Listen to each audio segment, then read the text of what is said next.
Good morning, good afternoon, and good night. This is a Bright Sun Podcast with your host, David. And today I want to talk about how many coincidences will you go through? How many coincidences do you have to go through in order for you to believe in God?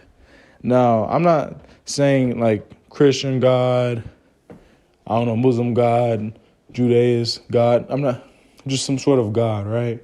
Let's say you're an atheist.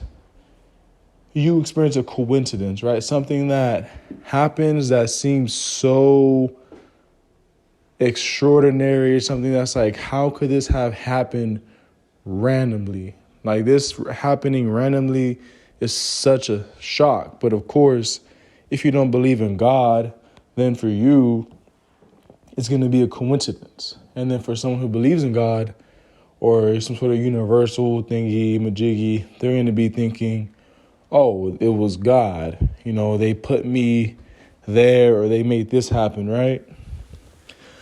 But now I wonder, the question is, how many do you need, or I guess, how many would or could happen for you to actually be like, okay, maybe something's going on here, right?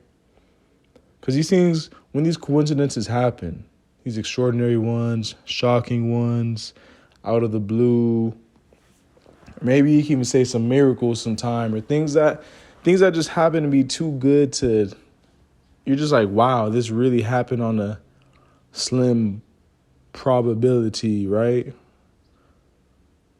How many of those could you go through before you start questioning things? Because those things are so, on both sides, it works, right? On one side, it's God. That makes sense. On the other side, it's pure coincidence. That also makes sense because if there are a whole bunch of variables, there's a whole bunch of variables in everyday life that can have a high, increased chance of things happening, lower chance of things happening.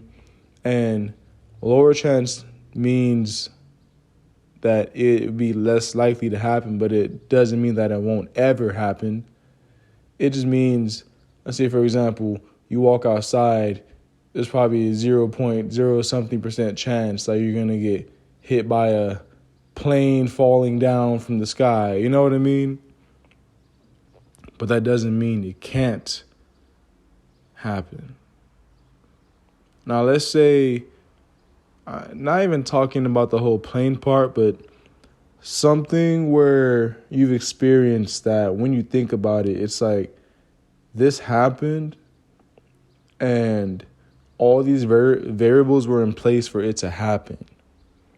This isn't a normal thing. This isn't a common thing, right? And of course, you can put that onto coincidence. But let's say you experience something like that, right? Not like that exact same situation, but multiple situations where these variables really had to be lined up only in order for this to happen. This couldn't have happened without those variables. This was such a slim chance. Who would have thought? Who would have known? This couldn't be planned, right?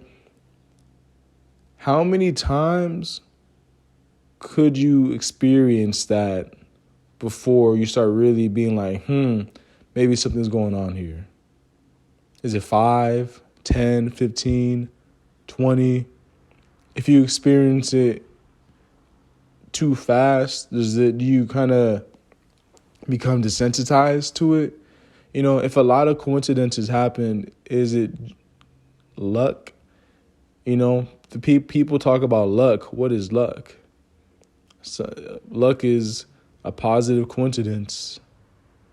Bad luck is a negative coincidence. If you got lucky, but if you got lucky that many times, let's say you got lucky every day, would you think that you're lucky, or would you now deem it as just another thing,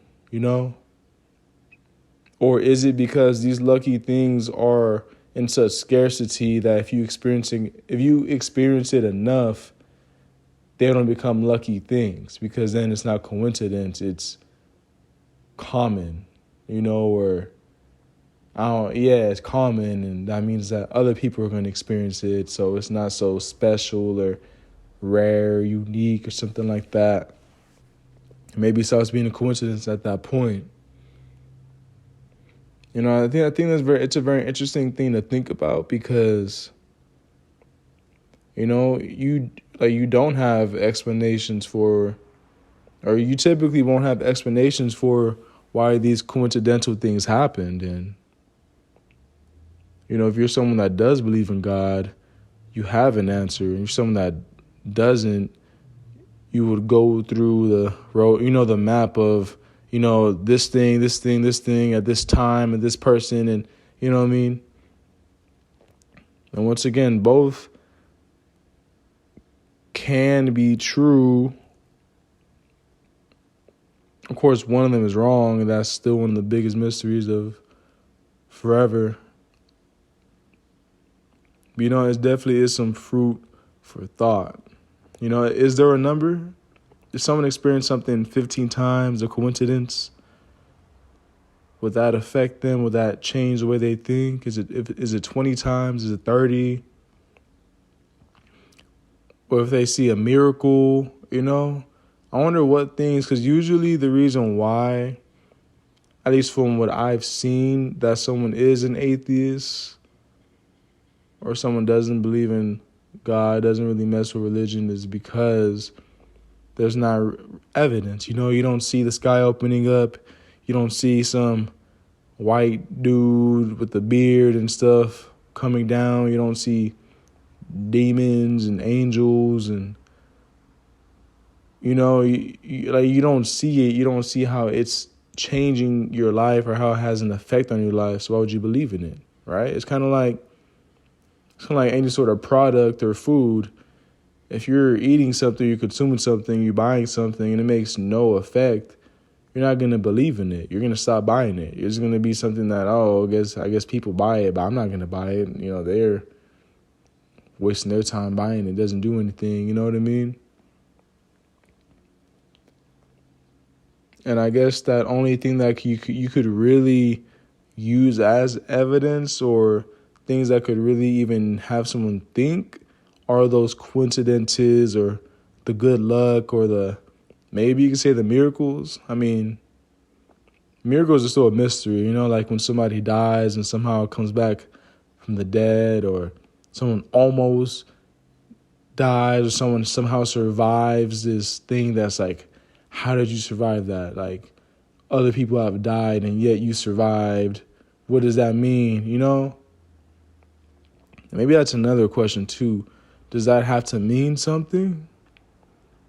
If you experience such a coincidence or a miracle, does that have to mean something?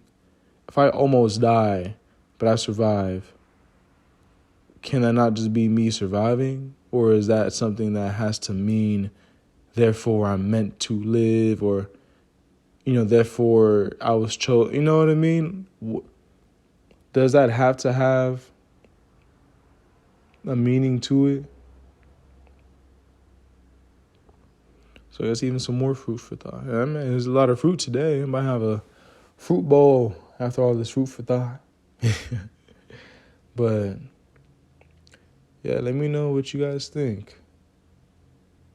And let me know if you had any experience that seemed so, I guess, out of this world, or so out of the blue, out of the normal, how that made you feel, and did that make you question if God existed, or if this was pure coincidence, or did you think about the variables that it took for this to happen? Are we even able to comprehend all the variables that it takes for something like a coincidence to happen? And yeah, check out another cast, or if you're on YouTube, check out another vid. And hope you have a good rest of your day. And bye-bye.